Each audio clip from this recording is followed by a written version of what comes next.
আমাকে এখান থেকে বের হতে দেওয়া হয় না, তালাবদ্ধ করে রাখা হইতেছে রুম, যে আমি লিখিত দিয়েও আমি বের হতে পারি না। ডক্টর ইউনূস স্যার আমাদেরকে যে আশ্বাসগুলো দিয়েছিল, সেই আশ্বাসগুলো কতটুকু বাস্তবায়ন হচ্ছে সেগুলো নিয়ে আমরা পরবর্তীতে তাদের সাথে বসতে চাইছি, তারা আমাদের সাথে বসতে অনীহা দেখায়। এখান থেকে হসপিটালে তালাবদ্ধ করে রাখতেছে আমাদেরকে, যার কোনো রিলিজ দিচ্ছে। এখন আমরা বাইরে যাব, কথা বলবো সব সময়।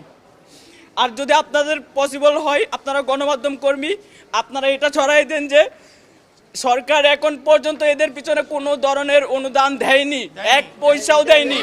আমরা নগদ অর্থ এখন যদি সরকার আমাদের জন্য যেমন একটা বলছিল কিছুদিন আগে 100 কোটি টাকা ফাউন্ডেশনের জন্য জুলাই আগস্ট সেটার কথাটা বলছিল, এখন সেটা আমরা কিছু জানি না।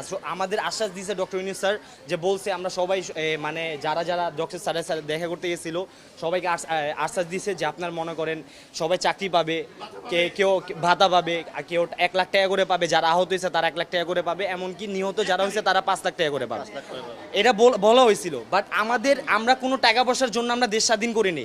আমরা যা হয়েছে সব বাদ, আমাদের চাই আমরা সুস্থরা, আমরা ট্রিটমেন্ট চাই, যে আমরা সুন্দর মতো সুস্থ হয়ে নিজের আমরা বাসায় পৌঁছাতে পারি। আমরা জাস্ট এতটুকু ট্রিটমেন্ট চাই।